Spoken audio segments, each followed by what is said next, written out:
Amén. Pueden tomar asiento y voy a pedirle que venga por favor al libro de Daniel, capítulo 6. Para las personas que nos visitan, hemos estado trabajando en el libro de Daniel durante las últimas semanas y hoy estamos a la altura del capítulo 6 de este maravilloso libro, el cual, como hemos estado estudiando y viendo en las últimas semanas, tiene mucho que decir. Y como veíamos hace algunos días, el libro de Daniel del Antiguo Testamento es de esos libros que ha sido más atacado por la crítica, lo que se llama la alta crítica en los círculos tal vez de personas que se confiesan como cristianos pero que no tienen nada de cristianos.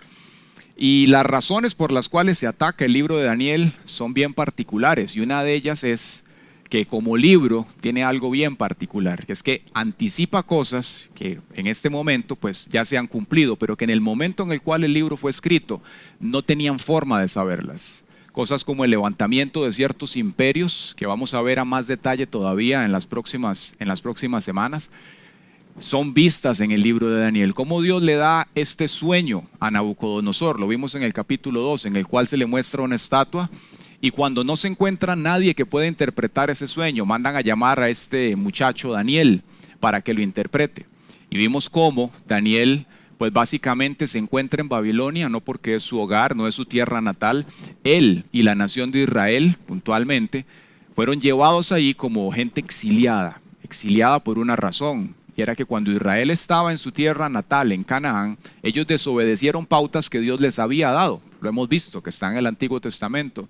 Cuando Dios los introdujo a ellos ahí en esa tierra prometida, en esa bendición, pues Dios le dio pautas para que ellos vivieran en Canaán. Y vimos cómo ellos firmaron un pacto delante del Señor en el monte Sinaí, dice la Escritura. Y dentro de ese pacto, pues obviamente había condiciones que ellos tenían que seguir. Había lo que se llama bendiciones y había también pues maldiciones. En la medida en la cual Israel se mantenía haciendo lo que tenía que hacer, pues Dios les iba a dar a ellos una serie de favores. Esos favores iban a hacer que pudieran conquistar esta tierra. La tierra iba a ser próspera, la tierra iba a producir lo que tenía que producir, sus animales iban a multiplicar y todo les iba a ir pues bien. Sin embargo, en la medida en la cual Israel se fue apartando de estas condiciones que Dios les había dado, comenzaron también a entrar en función esas maldiciones. Y dentro de las maldiciones, nos describe Deuteronomio capítulo 28, estaba el que ellos, si no hacían los arreglos debidos en su relación con Dios, podían ser llevados cautivos a otra tierra. ¿Ok?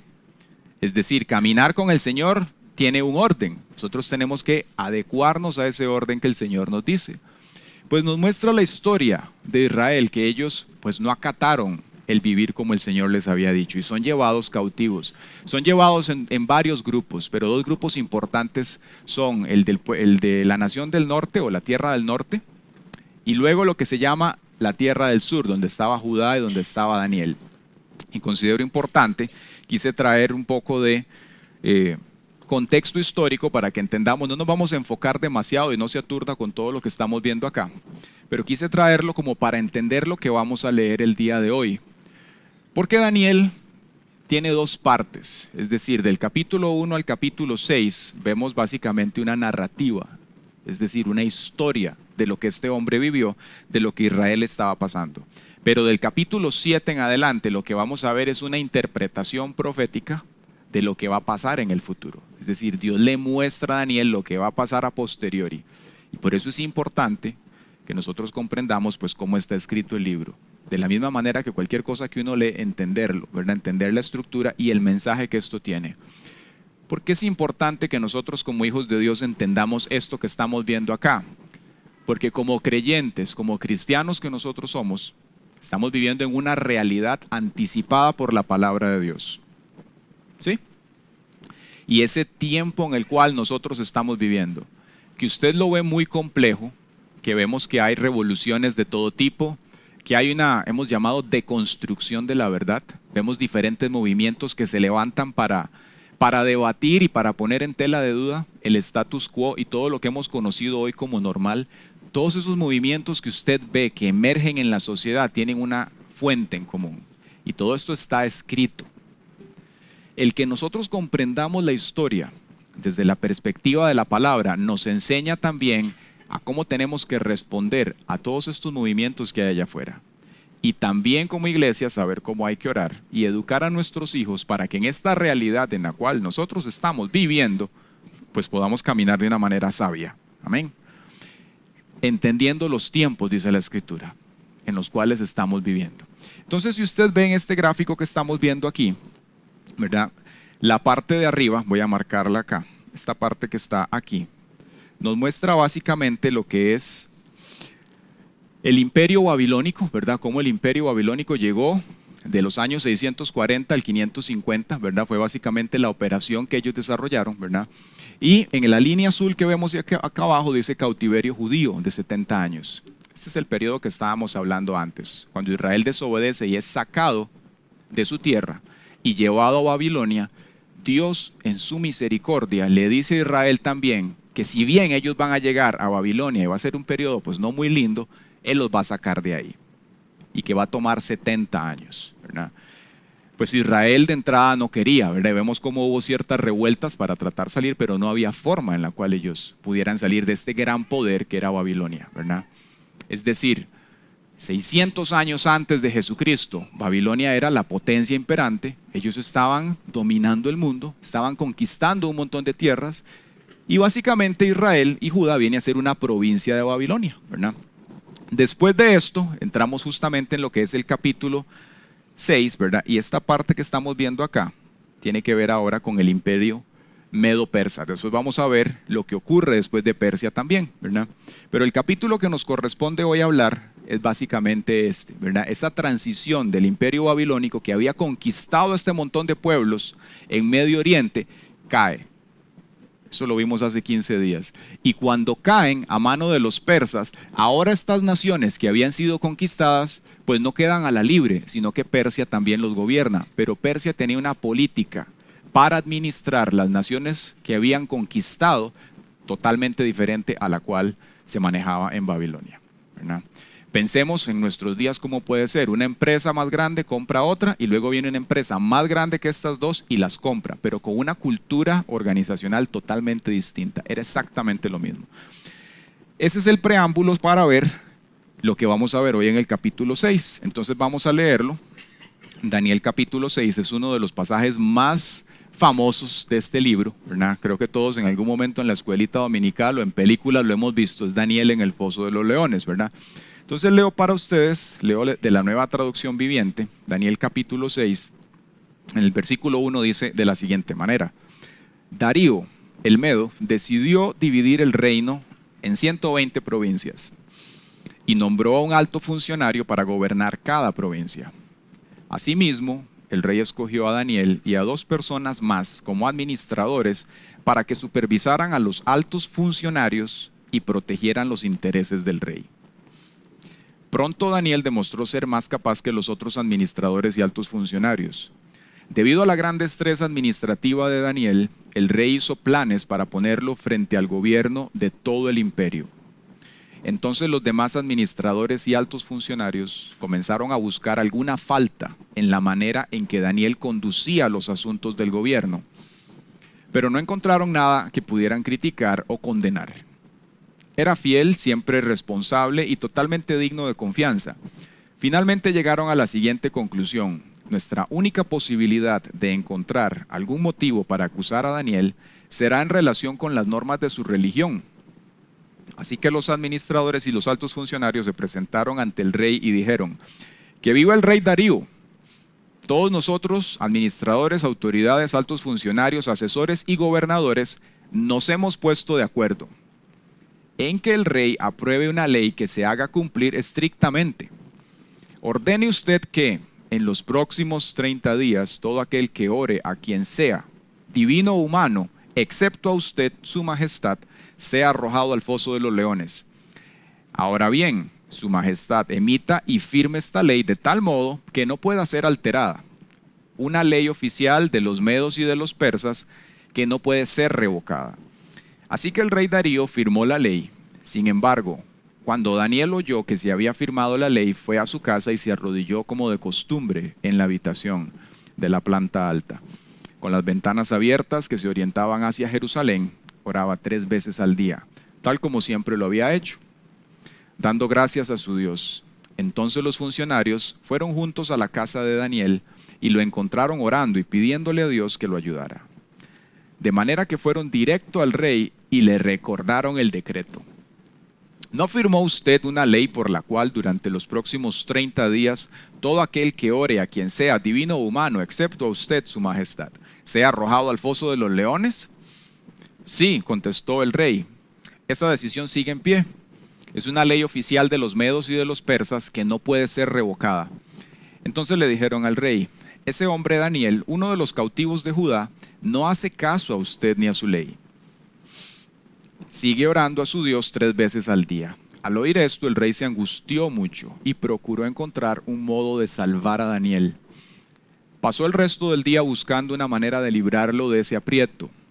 Por la noche los hombres volvieron a presentarse ante el rey y dijeron: Su Majestad, usted sabe que según las leyes de los medos y los persas, ninguna ley firmada por el rey puede ser modificada. Entonces finalmente el rey ordenó que arrestaran a Daniel y lo arrojaran al foso de los leones. El rey le dijo: que tu Dios, a quien sirves tan fielmente, te rescate.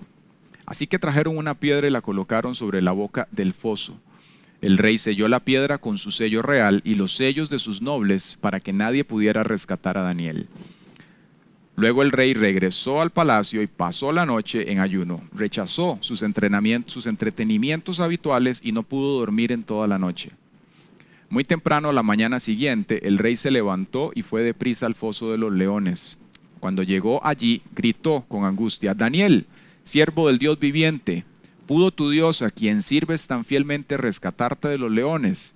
Y Daniel contestó: que viva el rey. Mi Dios envió a su ángel para cerrarles la boca a los leones, a fin de que no me hicieran daño, porque fui declarado inocente ante Dios y no he hecho nada malo en contra de usted, su majestad. El rey se alegró mucho y mandó que sacaran a Daniel del foso. No tenía ningún rasguño porque había confiado en su Dios. Entonces el rey dio órdenes de que arrestaran a los hombres que maliciosamente habían acusado a Daniel y los echó al foso de los leones, junto con sus esposas y con sus hijos. Los leones saltaron sobre ellos y los despedazaron aún antes de que llegaran al piso, al fondo del pozo. Después el rey Darío envió el siguiente mensaje a la gente de toda raza, nación y lengua del mundo entero: paz y prosperidad para ustedes. Ordeno que en mi reino toda persona tiemble con temor delante del Dios de Daniel, pues Él es el Dios viviente y permanecerá para siempre. Su reino jamás será destruido y su dominio nunca tendrá fin. Él rescata y salva a su pueblo, realiza señales milagrosas y maravillas en los cielos y en la tierra. Él ha rescatado a Daniel del poder de los leones. Así que Daniel prosperó durante el reinado de Darío y el reinado de Ciro el persa. Amén. Vemos este relato, como decíamos, tan famoso y tan lindo que para muchos niños siempre se les queda en la memoria. Yo recuerdo la primera vez que escuché esto en la escuela dominical cuando estaba pequeñillo. Me sirvió a medias porque después me aparté del Señor, pero siempre le queda a uno la verdad. Y conforme vamos creciendo, la palabra de Dios va hallando cabida en nosotros. Pero bien, veamos un poco lo que habla este texto. Vemos que, como leíamos hace 15 días y estudiábamos, Babilonia cae y cuando ingresa Persa, como decíamos, pues tienen una cultura totalmente diferente. Y había dos personajes principales en el reinado de Persia, y uno era Ciro, que lo hemos escuchado hablar y vamos a ver su figura en el libro de Esdras, muy importante, y el otro era Darío. Se cree que Darío era uno de los generales principales del ejército, ¿verdad?, al frente de Persia. Y dice la historia, inclusive, que el rey de Babilonia pasado, Belsasar, él mismo escribió un edicto en el cual dice que fue Darío el que en realidad conquistó Babilonia, que no fue Ciro. Darío iba de frente, él llevaba el ejército, ellos conquistan Babilonia y cuando la toman, pues ahora se encuentran con esta situación en la cual Babilonia había conquistado todos estos pueblos y comienzan a tener pues un trato diferente. Ellos quieren devolverle a estas naciones un poco de la autonomía que ellos tenían, como para empezar a congraciarse y tener el favor de esos pueblos que habían conquistado. Por esa razón, cuando todas estas autoridades, que algunos eran de Babilonia, otros eran de Persia y otros eran de los pueblos que habían conquistado, como Daniel y sus amigos, ¿verdad?, se presentan delante de Darío, pues entonces Darío está abierto. Ellos tienen una cierta apertura para que se les hagan pues propuestas, proyectos de ley y demás. Es por eso que él recibe que se le haga este cambio, ¿verdad? O que se proponga esta ley, y le pareció bien, pues era un rey que estaba gobernando y le dicen que nadie pueda orar durante 30 días y solamente a él. Seguramente el tipo se le infló como un globo el orgullo y dijo, claro, esta es una super ley. Y además iba a poder de una o de otra manera comenzar también a estructurar una política común dentro de todo el nuevo imperio, ¿verdad? De lo que Persia había conquistado. Cuando hacen esto, entonces, pues ellos están buscando obviamente centralizar un poco, ¿verdad? Nuevamente, primero descentralizaron y luego centralizar el poder en la persona de Darío, ¿verdad? Y de Ciro. Y ocurre lo siguiente, y es que Daniel, pues lo vemos que él claramente ya habían pasado más de 70 años. Daniel era un anciano y Daniel tenía fama en el pueblo de Israel y en el pueblo de Babilonia también como un hombre que sabía administrar las cosas, ¿verdad? Y vemos cómo la palabra de Dios nos dice que él tenía un espíritu superior. Hay versiones que nos dicen que tenía un espíritu excelente. Pero ese espíritu que le llama un espíritu superior, pues básicamente era el Espíritu Santo que le acompañaba a él, ¿verdad? Y por esa razón era que él era diferente, ¿verdad? Él estaba en esta nación y se distinguía en todo lo que hacíamos. A esta altura hemos visto cómo Daniel ha venido cambiando puestos, ¿verdad? Primero entró como un hombre exiliado, recibió todo un entrenamiento durante 3 años, pero ahora él lo ponen al frente de Persia y de un montón de gobernadores, ¿verdad? Y cuando ellos ven que Daniel comienza a prosperar, pues básicamente lo que le tienden es una trampa política. Y esa trampa es esta ley, y la ley lo que ellos querían, pues obviamente era que Daniel, a la hora de que fuera a orar, como ellos lo veían, que constantemente lo hacía, pues pudieran atraparlo en esto y entonces llevarlo y acabar con su vida, ¿verdad? Era toda una trama política lo que había detrás de esto. Y vemos algo muy interesante, y es que Darío, ¿verdad?, tenía a Daniel en estima. No fue lo mismo que con Nabucodonosor y cuando tiraron a aquellos muchachos al horno de fuego, que él dijo, sí, mándenlos al horno, y ya estaba hasta muy molesto. En este caso Darío más bien intenta salvarle la vida a Daniel. Pero no hubo nada en su poder que pudiera ayudarle a cambiar aquello. Siendo el hombre más poderoso de la tierra, no pudo salvarle la vida a este muchacho. Pero sí hay un Dios todopoderoso que puede salvarle la vida a usted y a mí. Y nos enseña esto como nosotros, pues muchas veces tal vez nos apoyamos en lo que dice la Escritura, el brazo de carne, el hombre. Pensamos en ver quién nos puede rescatar de alguna situación y se nos olvida que tenemos este recurso inagotable, todopoderoso, fiel, siempre a nuestro lado, el Señor. Pero Daniel lo tenía tan claro en su vida y me gusta mucho pensar en él porque cuando yo me lo imagino, este hombre anciano lleno de sabiduría, con el respaldo del Señor y con esa certeza absoluta de que Dios está con él y que no importa aún si se levanta una ley, él va a ir a hacer lo que tiene que hacer. Y esto para nosotros transmite un mensaje muy importante. En medio de este tiempo que estamos viviendo, en el cual muchas veces vamos a ver leyes que se levantan, que a veces podrían estar un poquito como en contraposición con lo que la palabra de Dios enseña. Vemos cómo Daniel cae a este foso, lo llevan al foso de los leones y durante toda la noche ninguno de los leones que hay ahí hace nada. Y no es como han dicho algunas personas, que los leones seguro estaban llenos y por eso no lo atacaron. Porque dice que cuando Daniel lo saca y tiran a los enemigos de él, que es la parte más triste, porque dice que iban hasta con sus esposas y hijos, no habían ni tocado el suelo y ya los leones los habían despedazado. ¿Qué diferente tienen estas dos personas? Porque podríamos pensar, ¿por qué? ¿Por qué atacó a uno y por qué no al otro? La diferencia radica en que uno de ellos tenía una relación con Dios y los otros no la tenían. Amén. Y eso mismo tenemos que tenerlo nosotros muy claro, porque en medio de esta tierra y en este momento en el cual nosotros estamos viviendo, tal vez no nos va a pasar a nosotros un león, pero sí hay diferentes leones que se mueven por allá afuera, que pueden amenazarnos desde una situación de salud, una situación económica, una amenaza de cualquier tipo. Hay diferentes leones allá afuera y el Señor todavía cierra las bocas de ellos. Amén. Él todavía está allí para ponerle la mordaza, el bozal a cada uno de esas amenazas que se levantan. La pregunta es, ¿Estamos nosotros delante del Señor mañana, tarde y noche como lo hacía Daniel? Hola. Dice la palabra que cuando se proclama esta ley, que nadie puede orar, Daniel le llegó la hora, dijo, no, más bien es la hora de orar ya.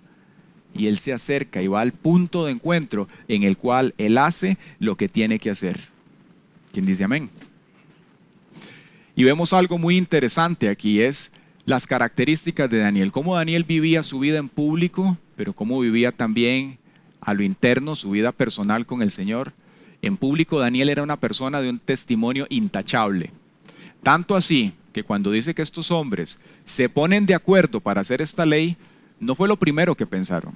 Dice que ellos estuvieron estudiando a Daniel para ver cómo se comportaba, cómo caminaba, por dónde entraba, por dónde salía, los correos, qué páginas visitaba, sus conversaciones, todo. ¿Qué pasaría si a nosotros nos hacen hoy una auditoría así y nos revisan los correos, nos revisan todo lo que tenemos, nos revisan nuestras transacciones económicas? Estamos nosotros en las mismas condiciones que Daniel, para que digan, no, es que no hay nada en lo cual podamos señalarlo. Y aún su trabajo lo hace tan bien que es impecable. Y eso es lo que Dios quiere de nosotros, ¿sabe? Ser cristiano es más que confesar a Cristo Jesús. Ser cristiano tiene que ver con que nosotros demos un ejemplo allá afuera, con que seamos testimonio para las personas, que cuando le vean y digan, ella es la nutricionista o la psicóloga, es la mejor nutricionista y psicóloga que hay aquí. Que cuando digan, este es el empresario X, sus cuentas son intachables, sus impuestos, todo está al día, todo lo hace transparentemente. Amén. Esa es la manera en la cual nosotros tenemos que reflejar al Señor, en la cual tenemos que hacer las cosas. Y a mí me llama mucho la atención esto, porque dice el versículo 3 y el 4, particularmente dice, Daniel demostró ser más capaz que los otros. Y como decíamos antes, ese espíritu superior es lo que él tenía. Dice, debido a la gran destreza administrativa de Daniel, el rey hizo planes para ponerlo frente al gobierno de todo el imperio.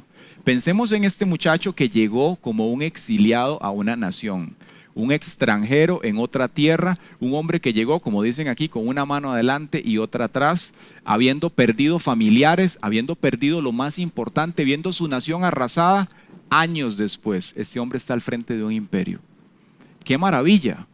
Qué lindo pensar que nosotros en medio de las diferentes situaciones o problemas que tenemos, esa no es su situación final. Eso no lo define a usted. Dios tiene planes mejores para nosotros. Pensemos en Daniel por un momento, llegar allí y decir, ¿qué probabilidades tengo yo de que me vaya bien en la vida? ¿Cuál es la expectativa de un muchacho que llega a una nación extranjera? Una nación que ni siquiera creía en el Dios que él tenía. ¿Cuál es su expectativa de vida? ¿Sabe? Podía, como decíamos, en algún momento deprimirse y cerrar todo. Cerrar los capítulos de su historia, decir, no, la verdad es que aquí voy a dedicarme a vivir nada más. Y no pensar en que ese Dios todopoderoso tenía planes de paz para él. Y lo mismo nos dice el Espíritu Santo hoy. Yo no sé qué situaciones pueda estar viviendo usted difícil, o que usted diga, hasta aquí llegó mi vida y esto no va a cambiar. Dios puede darle un giro a las cosas. ¿Y cómo le da Dios un giro a esas situaciones difíciles? Cuando nosotros tenemos una relación estrecha de pacto con el Señor y no permitimos que ninguna circunstancia, nada de lo que hay alrededor de nosotros nos defina. Lo único que le tiene que definir a usted y a mí es lo que Dios opine. Amén. Puede hacer que a usted hoy un médico le da un dictamen. Puede hacer que la empresa no esté funcionando. Puede hacer que algo pase que no sea bueno. Pero si usted viene delante del Señor y le pide la versión de Él, puede hacer que sea muy diferente. La versión de Dios para nosotros. ¿Qué es lo que Dios opina y cuál es el final de nuestros días? Desde el cielo las cosas se ven muy diferentes a como se ven aquí en la tierra. Amén. Pero ¿qué caracterizaba a este muchacho entonces externamente? Si hay algo que yo veo que Daniel tenía y que me llama mucho la atención, es que este muchacho era luz en donde sea que él estaba. Y como cristianos esto transmite eso para nosotros también. Cuando la gente nos ve en público, lo que la gente tiene que ver en usted y en mí es luz. tiene que ver excelencia, tiene que ver que usted hace las cosas bien. Pero también algo interesante que se despliega de este mensaje es cómo Daniel vivía su espiritualidad con el Señor. Y es que si bien él era luz, no encandilaba a la gente. ¿De qué estamos hablando? Estamos hablando de cómo un cristiano tiene que vivir de cara a las leyes naturales. Una cosa es la ley de Dios y otra cosa es la ley de los hombres. Amén. Y nosotros, la palabra de Dios nos manda a respetar las leyes naturales. Amén. Eso lo vemos en Romanos 13. Tenemos que pagar nuestros impuestos, tenemos que acatar lo que dice el presidente y todo lo que se promulgue como ley, nosotros tenemos que respetarlo. Con la salvedad de si en algún momento esa ley que se promulga va en contra de lo que la palabra de Dios dice. Ahí sí usted y yo como hijos de Dios tenemos el compromiso de entrar en una desobediencia civil. Pero veamos lo siguiente, Daniel como tal atravesó el imperio babilónico, estaba ahora en medio del imperio persa, pero nunca lo vemos que él hiciera una revuelta o una revolución para decir esto es lo que dice mi ley, esto es lo que yo creo que la palabra de Dios dice, tiene que legislarse, tiene que hacerse una ley. Nunca. Amén. Sin embargo, él sabía cuando él debía acatar lo que la palabra dice y cuando tenía que hacer lo que Babilonia decía. Y eso a nosotros también tiene que enseñarnos, porque estamos en medio de una sociedad que, como lo hemos visto, se pretende y se busca y se está haciendo leyes que van en contra de la palabra del Señor. Y eso está escrito, es la anarquía, es el espíritu de anticristo que gobierna hoy en día y va a seguir ocurriendo, la socialización del pecado. La palabra de Dios no nos manda a nosotros a atacar al pecador, ni a buscar legislar la Biblia y colocarla como una ley, pero sí nos manda a hacer luz en medio de cualquier lugar. ¿Qué fue lo primero que hizo Daniel en el momento que se promulgó este edicto? Se fue a orar. Tampoco ocultó su fe. Él vivía lo que tenía que hacer. Él pudo haber dicho, la verdad es que no voy a ser un elemento discordante, voy a meterme a orar al cuarto. Pero no. Dice que él oró como siempre lo hacía, con la ventana abierta. ¿Y por qué esa ventana abierta? La opinión más acertada es porque él estaba orando hacia donde estaba el templo en ruinas en ese momento, que estaba hacia el este. Y es costumbre de los judíos orar así, viendo hacia donde estaba el templo. Entonces Daniel lo hace como es, o como era en ese momento lo habitual para él orar, ¿verdad? Él en todo momento supo cómo presentarse delante del Señor. Amén. Y no permitió que esa ley lo condicionara de ninguna manera. De la misma manera nosotros, si mañana se promulga una ley o se nos dice que hagamos algo que va en contra de la palabra del Señor, es ahí donde cristianos podemos diferir de opiniones y podemos ser totalmente abiertos en decir, yo respeto pero no comparto esto. ¿Por qué tengo esta ley? Y tengo que vivir de esta manera. Amén. ¿Claro? ¿Qué podemos ver además de esto? Número dos, más bien, con respecto a Daniel, es cómo él fue prosperando. Vea, Daniel pasó de ser un prisionero a ser un jefe en el capítulo 2 de los sabios. Luego de ser jefe de sabios, pasó a ser un administrador en Babilonia. Y luego de ser este administrador, pasó a ser asesor del reino. Y se le ofreció ser el tercero por Belsasar. Y ahora está de primer ministro. ¿Y sabe qué vemos en esto? Cómo cuando el pueblo de Dios se consagra y decide vivir para el Señor, sin importar lo que esté pasando a su alrededor, Dios le va a prosperar. Amén. Al margen de que usted sea una persona muy capacitada o muy astuta en lo que hace, la manera en la cual Dios prospera a su pueblo es cuando el pueblo está en acuerdo con Dios y en santidad. ¿Cuándo le dio Dios a Daniel esa sabiduría y esa capacidad? Cuando dice que Daniel y sus amigos propusieron en su corazón no contaminarse. Después de que ellos hacen esto y deciden, bueno, si Dios permitió que llegara a esta situación llamada Babilonia, que era el poder mundial, Dios lo permitió. Mi parte es buscar cuál es la voluntad de Dios, comprometerme con Él y dejarle a Él el resultado. Amén. Cuando usted y yo tenemos esa actitud de compromiso con el Señor y de no contaminarnos con lo que hay afuera y vivir para Él, Él va a colocar los escalones a su tiempo y a su manera para que podamos crecer.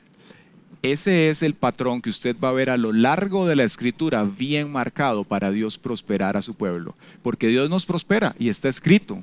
La palabra de Dios dice que como la luz de la aurora es la senda del justo, que va de aumento en aumento hasta que su luz es perfecta. Cada uno de nosotros queremos crecer profesionalmente, económicamente, en diferentes ámbitos queremos hacerlo, deportivamente, y eso está totalmente bien. Porque como cristianos se ve bien delante del Señor que nosotros prosperemos y es la voluntad de Él, pero hay un orden para hacer las cosas. La seducción del mundo va a ser hágalo como allá afuera lo hace todo mundo. Para Daniel pudo haber sido muy sencillo decir, bueno, ¿qué dice la ley? Perfecto, acomodémonos a esto y en el secreto buscamos al Señor. Una disonancia con respecto a lo que confesaban y a lo que verdaderamente tenían que ser. Pero ellos tenían muy claro la manera en la cual Dios los prosperaba. Amén. Y en privado, ¿qué vemos de la vida de Daniel? Podemos ver diferentes cosas, pero algo muy lindo que veo aquí es un ejemplo de un discípulo. Cómo es una persona que estaba totalmente definida por lo que el Señor decía. ¿Y cómo era Daniel como un discípulo? Pues él mantenía su pureza. Era un hombre de testimonio. Y era un hombre que la oración para él no era una manera de salir de un problema, era un hábito. La oración para David no era el llamado por una emergencia. La oración para Daniel, perdón, era algo que él lo vivía constantemente. No oraba porque estaba pasando algo malo. No oraba porque las cosas no iban bien. Daniel lo tenía totalmente establecido en su vida. Dice que él oraba 3 veces al día. Yo te pregunto hoy, ¿cómo está tu vida de oración? ¿Cómo está su vida de oración y la mía? Vea que este hombre aún con una amenaza oró. Hoy en día la gente más bien hay que decirle, ore, aunque no haya amenazas. Y esa vida de oración era lo que le daba a David, Daniel, era el secreto de la fortaleza que este muchacho tenía. El Salmo 55, 17 dice, mañana, tarde y noche, clamo en medio de mi angustia y el Señor oye mi voz. Qué lindo que es cuando tenemos esa certeza de que cuando nosotros oramos, nos presentamos delante del Señor, Él escucha lo que nosotros estamos diciendo. Que cuando oramos y tenemos una bitácora de oración, ojalá, vemos cómo Dios va respondiendo las cosas. Cuando somos constantes en la oración, Dios está allí. ¿Y qué se debe desprender de este mensaje? Una de las aplicaciones es justamente eso, seamos diligentes en la oración. ¿Cómo podemos ser diligentes en la oración? Cuando lo tomamos como una actividad cotidiana, como un hábito.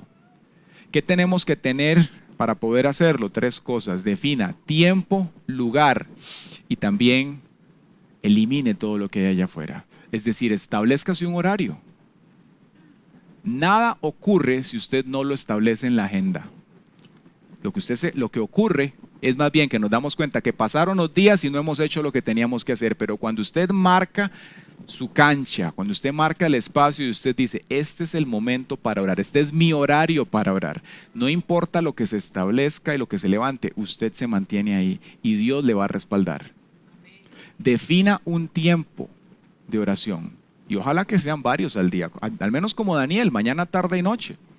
Puede ser al almuerzo que usted ore, que es un poco más tal vez incómodo, mañana, tarde y noche. Y ese espacio respételo y elimine todas las distracciones. Vea que David dice que él llegó al mismo lugar como tenía acostumbrado, dice en el versículo 9, así que el rey Darío firmó la ley. Sin embargo, cuando Daniel oyó que se había firmado la ley, fue a su casa y se arrodilló como de costumbre en la habitación.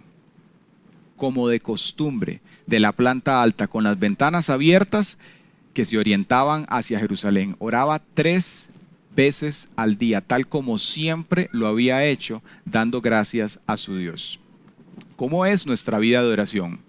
¿Tiene esa constancia? Debe ser así, hermano. No solamente porque lo vemos en el ejemplo de Daniel, lo vemos aún en Jesús. Nos dice que Jesús constantemente se apartaba a lugares solitarios para orar. ¿Y por qué se apartaba a un lugar solitario? La explicación más razonable es porque él necesitaba enfocarse y estar dedicado al Señor para orar. Y lo mismo ocurre con nosotros. Yo no sé si usted lo ha visto, pero cuando uno está orando y tiene el celular a la par o hay mucha bulla, su tiempo de oración no es igual. No es lo mismo. Y si hay una práctica que como cristianos a nosotros nos marca y nos define, es eso, la oración y la palabra. Es como decimos las dos piernas del cristiano.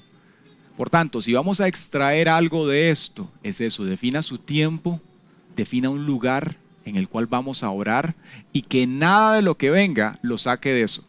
Puede ser que un día no lo haga, pero manténgase totalmente constante para que ocurra lo que tiene que ocurrir. Amén.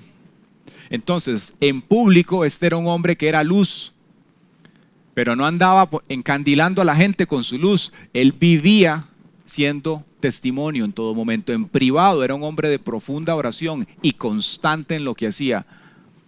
Y hay algo adicional que vemos en la vida de David súper interesante, y era cómo él bajo presión se mantenía, y era una completa paz. Y no era la primera vez que le pasaba. Cuando llegó a Babilonia, la amenaza inicial que vino fue muerte, cuando no pudieron interpretarle el sueño a Nabucodonosor. Y él dijo, no, si Dios permitió que esto ocurra y estoy vivo, pues todavía Dios tiene un plan con mi vida. ¿Qué es lo que tú quieres, Señor? Y entonces el Señor trajo la respuesta, pero él no se desesperó. Usted lo ve en una completa paz siempre. Lo mismo sus amigos. Y en este momento, cuando viene esta situación y lo van a echar al foso de los leones, pensemos nosotros por un momento, que nos digan, vea, lo vamos a tirar ahí, ¿cómo respondería nuestro corazón? Dice que Daniel lo primero que hizo fue buscar al Señor, orar y hacerlo con la ventana abierta. Y cuando después aparece Darío y dice que abren la puerta y pregunta, Daniel, ¿todavía estás ahí? Él le dice, sí, aquí estoy, en nada he pecado contra ti. Y lo que ocurre era que en ese tiempo había una práctica muy común que se le llamaba una ordalia, que era cuando señalaban a alguien de que había pecado contra la autoridad máxima. Y entonces básicamente lo hacían pasar por una prueba de muerte, y si esa persona salía viva, entonces no había pecado contra la autoridad. Por eso Daniel, cuando sale del foso, le dice, en nada he pecado contra ti. Y Dios demuestra la justicia de este hombre, y lo mismo con nosotros. Amén. Puede ser que hoy estemos pasando por una situación injusta, que usted dice, yo no tengo culpa de estar aquí. Daniel vivió eso muchas veces. No fue por su pecado, fue el de sus ancestros el haber llegado a Babilonia. Y ahora tenía esta acusación que no fue pecado de él, fue una situación externa que le estaba amenazando, pero él no permitió que eso le quitara la paz. Él sabía cómo se solucionaban esas cosas. Y lo mismo nosotros, cuando estemos en medio de un problema, puede ser que usted no lo haya ocasionado, una situación que viene a amenazarle, recuerde, hermano, cuál es el camino a la respuesta. Se llama la oración, se llama confiar en el Señor, se llama ir al lugar secreto y pedirle al Señor que solucione lo que sea que esté pasando. Amén. Y tal vez la respuesta no sea lo que nosotros creamos, pero siempre va a ser lo que Él quiere. Así como lo dijeron los amigos de Daniel en ese momento al rey, le dijeron, nuestro Dios tiene poder para salvar, pero aún si no lo hace, sepa, oh rey, que nosotros primero vamos a obedecerle al Señor. Amén. Así que en esta mañana vamos a orar, vamos a ponernos de pie, por favor, y vamos a presentar nuestras vidas delante del Señor. Y voy a pedirle que salga de su asiento, vamos a orar los unos por los otros, y no ore por su esposa, por favor, ni por su esposo. Vaya y ore por alguien que el Señor ponga en su corazón. Ore y pregúntale a esa persona tal vez si tiene una necesidad particular y deje que el Espíritu Santo le dirija en su oración, en el nombre de Jesús.